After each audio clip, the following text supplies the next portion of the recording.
Come on, pretty girl.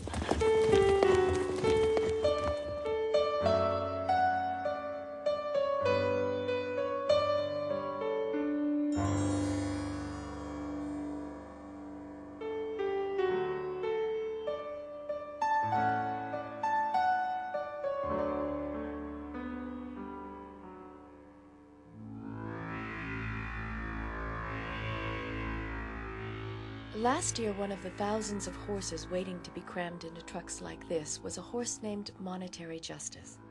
2 years earlier, Monty had been a hero, grandson of the famous Triple Crown winner Secretariat, winner of the Aqueduct where he broke the track record. Then he stopped winning. Confused, skin and bones, and like most of these, sold off for a few $100s.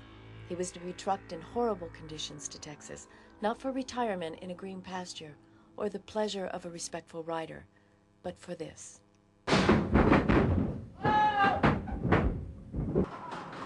Last year, Monty, along with 49,324 other horses, had been sold to a brutal death. At one of the 2 Texas slaughterhouses, they were to be sliced up for meat that would find its way to gourmet dining tables, maybe in France, Belgium, Italy, Japan, foreign countries in which people eat horses. So many people don't know this is happening. I didn't until about a month ago. Horses give us so much. They win our hearts.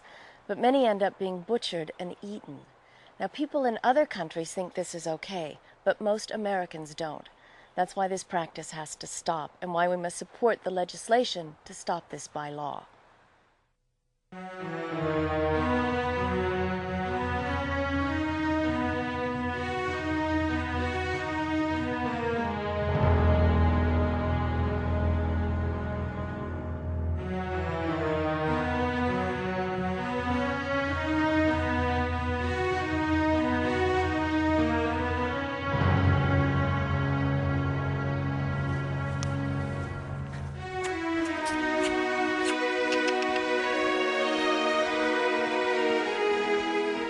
You think of National Velvet or Seabiscuit or the cavalry riding to the rescue on horses, or just being beautiful out here. But we don't raise them for food. So why are we allowing our American horses to be eaten overseas? And they're off. Across America, people who've never been close to a horse know of a place called Churchill Downs. Hearts run wild on Derby Day, the Kentucky Derby. Let us know Chief between horses, then Vernon Castle. Down the stretch for the first time, Groovy has the lead by a length. The jockeys know, the trainers know that this is the place and the moment when horses give. Not like other animals, but like only a horse can. This is where horses become great. They're moving for the stretch. Snow Chief, Broad Brush, on the outside, Badgerland, all 3 horses together. On Derby Day 1986, a horse named Ferdinand ran to greatness, with Hall of Fame jockey Bill Shoemaker in the saddle. Bold arrangement. Here comes Ferdinand on the rail. In the final furlong, it's Ferdinand getting the lead. On the outside, bold arrangement and Broad Brush. Nearing the wire, it's Ferdinand in front. On the outside, bold arrangement. Under the wire, Ferdinand under Bill Shoemaker wins the Derby by 2. Tragically, last year it was discovered that in Japan, Ferdinand, Kentucky Derby winner, 1987 Horse of the Year, had been processed, slaughtered. The tale of Ferdinand and many like it weigh heavily with Nick Zito, the celebrated trainer, a man with 2 Kentucky Derby winners and a Preakness under his belt. Along with me, Nick's now a spokesperson for the National Horse Protection Coalition. I don't think it's an issue of Republican, Democratic. It's an American issue. That's my opinion. And I think the more people understand this, the better they'd be aware of it, because there's so many ways to save these horses and do other things with them. It's obviously something there that, and again, in my opinion, there should be some consideration, with this horse slaughtering. I mean, it just doesn't make any sense. For all the fine work that the people that we have in our industry that have done to prevent this stuff and not to have it go on. Nick was a focus of attention at this news conference announcing the formation of our coalition, as was one of the key congressional supporters of our effort to outlaw the slaughter of horses for human consumption by passing the American Horse Slaughter Prevention Act. He's my husband, Congressman Ed Whitfield.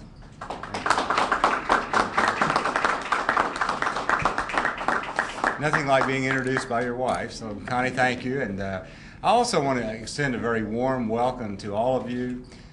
When you see this many people here, you can understand and feel the sense of importance in what we're talking about here today. We do have a broader coalition now, the formation of this coalition. We are going to bring it to the attention of more people and spend more time, effort, and energy on getting this legislation passed. This is good legislation. His career winnings were $750,000. A love of horses is something shared by many, perhaps most Americans. That's why people nauseated by the thought that horses are eaten in other countries are so delighted to discover that there are alternatives, a widespread and growing effort to care for them as they age.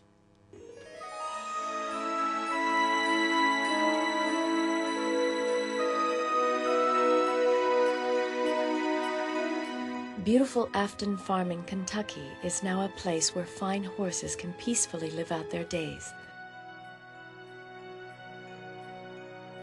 They were sent to the kill pens before they were brought here. All sorts of rescued horses, not just thoroughbreds, are here at Habitat for Horses near Houston, where they can be adopted. It breaks my heart the way some people treat horses, and I get back so much more than I give. The Last Refuge is another Houston area sanctuary where truckloads of horses once headed for butchering get a new life. You're just like your daddy, huh? Yeah. There. Oh, yeah.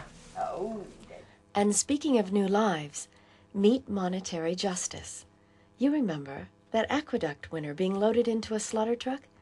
Well, this woman, Carol Chapman, bought Monty for $300 seconds before it would have been too late, and Caring Hands are restoring him to his former magnificence. No one can save the world, but that doesn't stop us from saving our own small little piece of it. And for me, it didn't matter that Monty was the grandson of Secretariat or Monty was the grandson of somebody's carriage horse. He was a horse in need. The amazing thing is that he turned out to be who he is. Polls have overwhelmingly shown that in acting to stop the slaughter of horses for human consumption and all the cruel treatment that surrounds it, legislators like the sponsors of the American Horse Slaughter Prevention Act, Congressman John Sweeney, Congressman John Spratt, are doing what most Americans want. It's a labor of love for those knocking on the doors of Capitol Hill. Nobody likes horse slaughter, but there's people that, for some reason, continue to defend it. And that's the same with many of the issues we face. It's just that this one has come to a whole new level, which I think is beneficial for the future, because it shows that we can all work together. You know, we can bring in industry organizations, that we don't have to fight each other. They've always done what we ask. They carried us into the untamed Wild West.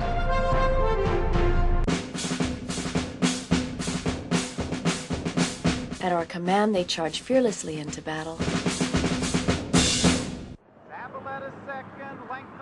On the racetrack, they've reached into their own hearts, the depths of their courage, to fulfill our dreams and make some people very rich. Bill Shoemaker and Ferdinand, winners of the Derby. We can't turn our backs on what we know so plainly now, that horses have a spirit, a place in our lives, our history, our culture, and our hearts. Something so different from most other animals. By outlawing their slaughter for human consumption, insisting that they be treated humanely, by giving to them when they need us, we nurture ourselves. We do something fundamentally right. Help us do that.